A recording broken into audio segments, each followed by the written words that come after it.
What's up guys, I'm CJ and I am back for another video, and today I wanted to share with you 5 products that I regret buying. Now, I don't often really regret buying products because in one way or another I can make things work, whether it's on my body or I use it on my hair or I give it to somebody. I don't usually ever regret buying products, and the other side of that is that I pretty much know what I like and what I'm gonna like, and I don't ever really buy things blind because if I look at the ingredients, if I know the brand, then I pretty much know if I'm gonna like it or not.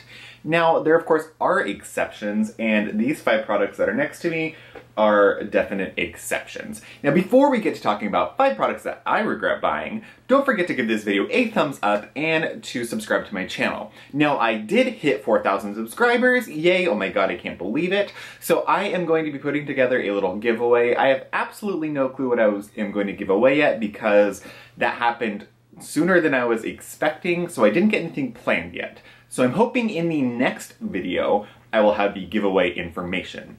So subscribe to this channel, let's hit 5,000, and of course I will link all of my socials in the description bar down below. If you want to follow me there, that'd be cool. If not, it is what it is. The first product I regret buying, I did a video on it, and I felt pretty ambivalent towards it, and that is the Dr. Dennis Gross Age Erase Recovery Mask. Now this is kind of interesting by premise. It's a 2-step mask. The step 1 is an enriched hyaluronic gel. It's supposed to kind of be like a multivitamin mask for your face.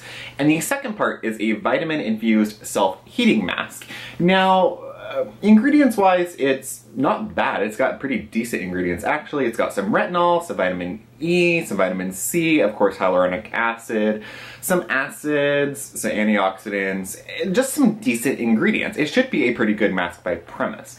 However, in practice when you use it, the heating aspect it is minimal at best, and honestly I just don't really know what it did for my skin. I've used it 1 or 2 times after doing the video, and even in the video it was kind of like a meh kind of reaction. I got this off of QVC just because it was so different and interesting. I've never seen this mask before, but I definitely wouldn't recommend buying it. I mean, maybe if you just want to try something out like I did, but if you really want a mask that does something, I think there are better options out there. It wasn't terribly expensive, but it still really wasn't worth the money.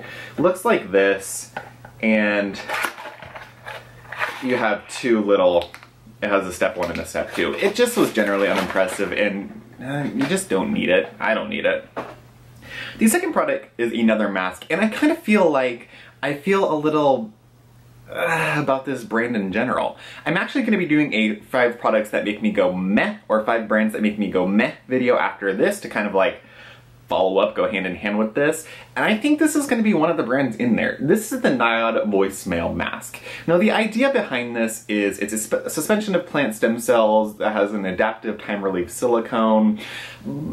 It's kind of weird to work into a routine though. It's this weird kind of baby poop jelly colored stuff, and you're supposed to apply it basically in a super simple regimen. They of course recommend doing the copper amino isolate serum and their hyaluronic acid serum and then putting this on. You want to put it on pretty much on almost bare skin. You massage it in, and it's supposed to like help the communication within your cells improve.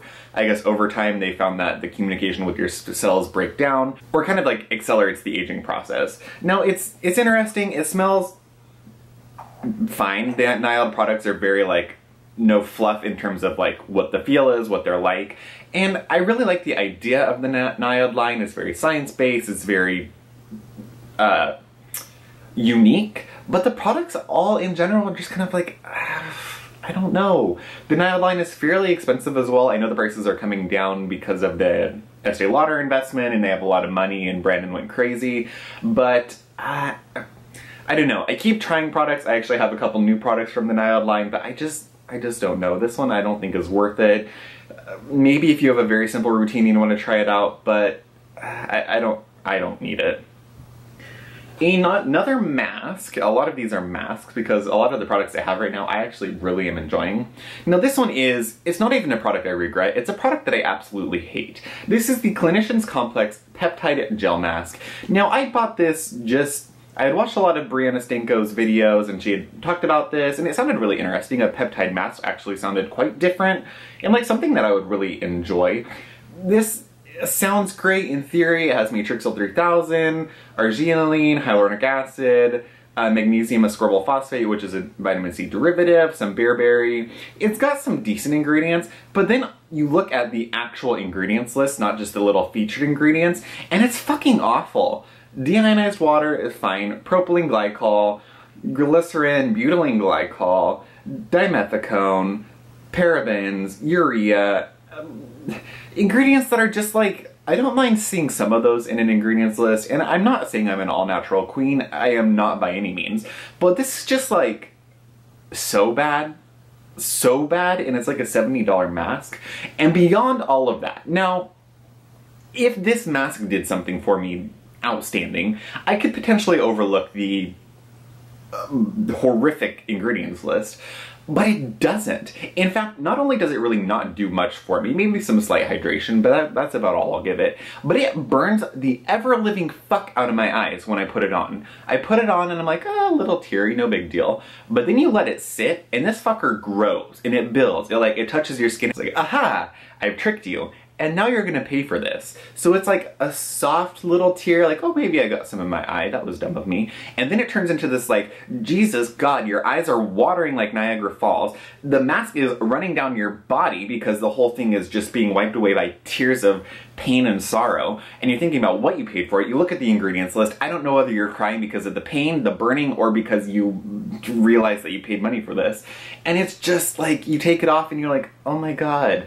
Why did I do that to myself? Am I a masochist? I don't think so, but maybe. It's bad. It's really, really bad. I'm not even done with this, and it's going away. It's going away. I'm not giving it to anyone. It's going in the garbage. It's really bad. And I have to force myself to use it. The next one was a product that I was really actually super excited about. Now, I'm not a big fan of the brand Kiehls, it's just very unimpressive to me, but I saw this one and I was so excited. It had 2 of my 3 favorite ingredients. So this is the Pure Vitality Skin Renewing Cream. It has red ginseng, which was like, yay, and Manuka honey, which was a double yay. I was like, okay, this is gonna be a Kiehls product that I'm like, yes, let's do this. It smells decent. It looks nice, and it has a pretty nice feel on your hand. Now, in practice, it's just very unimpressive. I put it on, I think this was $60 for this guy, and it's supposed to help renew skin texture and make you have a healthy radiance. I've used this in the morning. It caused 90% of my products, both underneath and over top, to pill. It kind of sits on the skin. The way that honey just kind of sits on the skin is, I don't know if it's just a non-elegant or not a very advanced formula, but it just kind of sits on the skin. So I'm like, okay, maybe this is a night cream. I put it on at night and it literally just kind of like masks. So I'm like, okay, maybe use some less product. It just doesn't do anything for me. It smells fine, it's got a very nice smell. Texture is fine until you apply it to your face, and then it just sits. Like, it's one of those products that doesn't really melt into your skin. So it sits like a stiff balm, or just sits on your skin the way that like thick honey would. So while I want to like it, I regret buying it because I've only used it maybe 10 times, and I was just very unsuccessful in every attempt of using it. So for that reason, I regret buying this one, which is really sad because I wanted to like it. And the last one, I think this is another brand that I'm just going to stop purchasing from because we're going to get super hippy-dippy and I don't resonate with them. Basically the products and I just don't really get along. And that's Mahalo. This is the Mahalo Beauty Balm, which is their Blue Indigo Balm. It's sort of a similar counterpart, if you will, to like the Blue Cocoon, where Blue Cocoon uses Blue Tansy. This uses Rare Indigo. Smells beautiful. It's a beautiful feeling product. It's a beautiful smelling product. And I really, really want to like it. My biggest problem with this product, and I got this all in the set, and then I think I bought this individually. My biggest problem with this product is it's really stiff, like really, really stiff. So where, if you've used Blue Cocoon or you've used like the Leolani Bless Balm, they're really more of an oil. It's not really a balm because there's not waxes or anything in there. It's more of one of those things where you melt it in your hand and it just breaks down and melts into this beautiful, silky oil, thicker oil. And it's lovely. This is really thick. Now, I don't recall what the ingredients list is, and I don't recall if this has wax in it or not. I don't think it does, but it feels like it has a high wax content. Very thick. I find that it really doesn't do much in terms of like soothing the skin. I've used this just like when my skin is just normal, it feels fine the next morning. I've used it when my skin was extremely irritated, when I've done a very intense chemical peel, or I've done a very intense exfoliating treatment, mask treatment, whatever. And I just find that this doesn't really do much. The way that even the Herbivore Lapis oil does, or the way that just a nice, or even the way that the Leilani Bless Balm does. That one's very soothing, very comforting, and it's very soft and almost sherbety. This is just so stiff, and it just doesn't really do anything, and it's hard to justify paying the price for this. It's not Blue Cocoon price, but it is still expensive, and it just doesn't do enough for my skin to merit buying this. So I do regret it, because at this point in time I'm literally using it as an oil cleanser, which is such a shame because the ingredients list is nice, but it just doesn't do anything for me.